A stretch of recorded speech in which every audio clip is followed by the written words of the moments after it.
Thanks to Jed and Edgar for what they have shared with us. And great to be as part of this response panel with Mark and Kenda. I am Reggie Blount. I'm on the faculty of Garrett Evangelical Theological Seminary in Evanston, Illinois.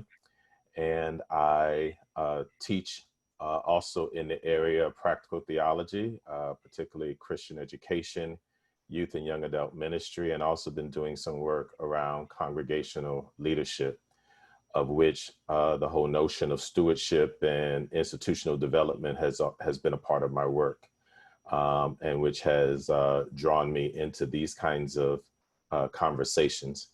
I'm also the senior pastor of Arnett Chapel, African Methodist Episcopal Church on the south side of Chicago, in a community that has not had the benefit of equitable treatment. And so I live and work directly in some of these spaces that we are speaking about.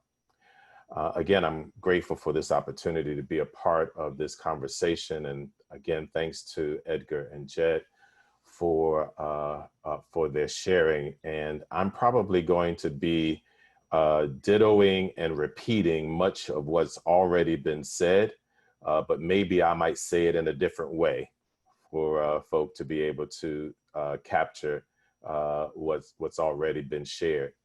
I came across this quote that said, behind every economic theory, there has to be an anthropology.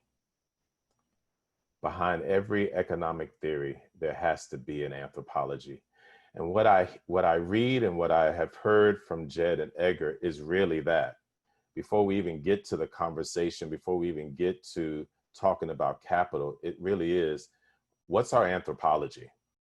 And I think you said it, Mark, what does it mean to be human? What does it mean? How do we even see other parts of humanity? Jed talked about the need to talk about separation of self from others before we talk about capital, and Edgar talked about how do we see other human beings and about the fact that we are all interconnected. And so it leaves for me that though we have lifted up and know the challenges of capitalism, capitalism may not necessarily be our problem. Anthropology is. And I think that when we have these conversations, we tend to gloss over a need to have a real conversation about the value of all humanity. I think that sometimes we enter these conversations, even in this social impact conversations, as if we're all on the same page as to how we value humanity. And I'm not sure of that. And as Jed said, I think that we need to stop. We need to pause. We have to own our ugly. I think that is going to be the phrase that we're all going to leave here with. We have to own our ugly and begin to have some real conversation about how do we truly understand and value humanity. And so from a theological standpoint, that is saying that we have to wrestle with our own theological anthropology.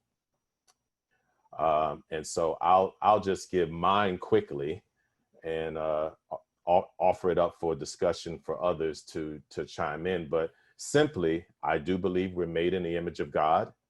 I do believe that all humanity has sacred worth. And when I think about being made in the image of God, I believe that what that says is that all humanity possesses various characteristics of God. And the ones that I believe that we primarily possess is the ability, the power to love, the power to create, and the power to heal. Power to love, power to create, and power to heal. And part of that notion also is that the belief that God doesn't have a hierarchy. But I think what ends up happening, and this is where I think our faith communities need to own their ugly, is that our practice of our faith often demonstrate that God does have a hierarchy.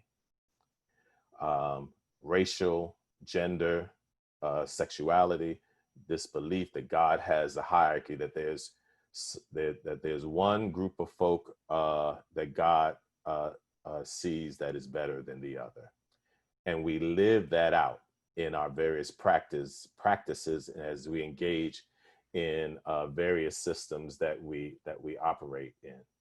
And so I think that it's hard to really talk about and live out issues of equity and inclusion, or to talk about equitable practices, if our anthropology hinders us, if our theological anthropology hinders us.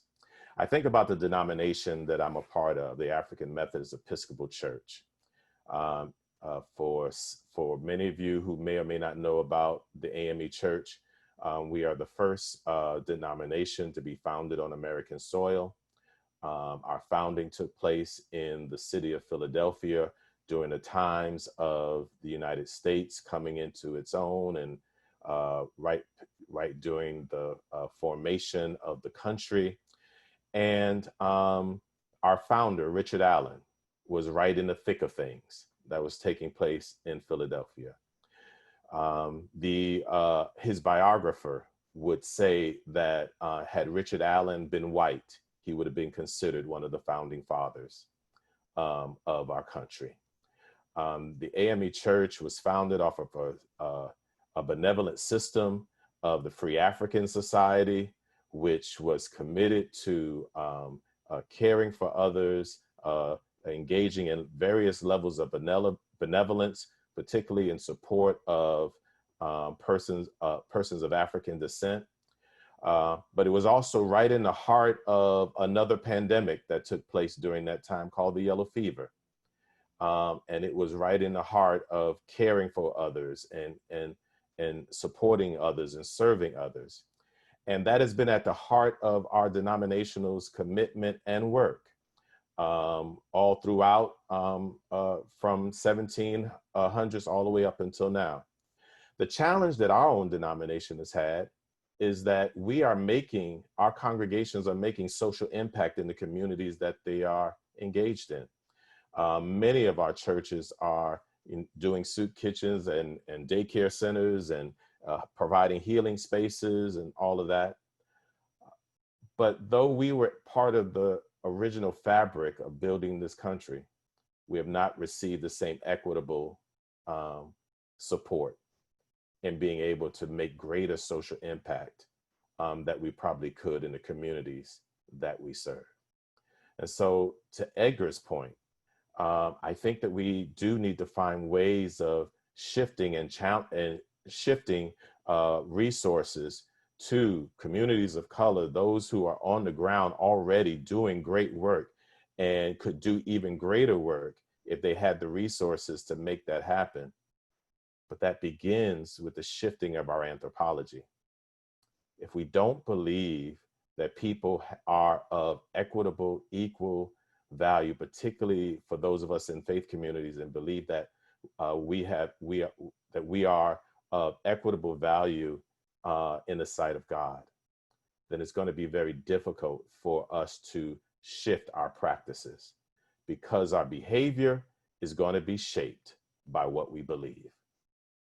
No matter how we slice it, no matter how we work it out, if our heart is not believing that we are all humanity has sacred worth, then our practices will not reflect that.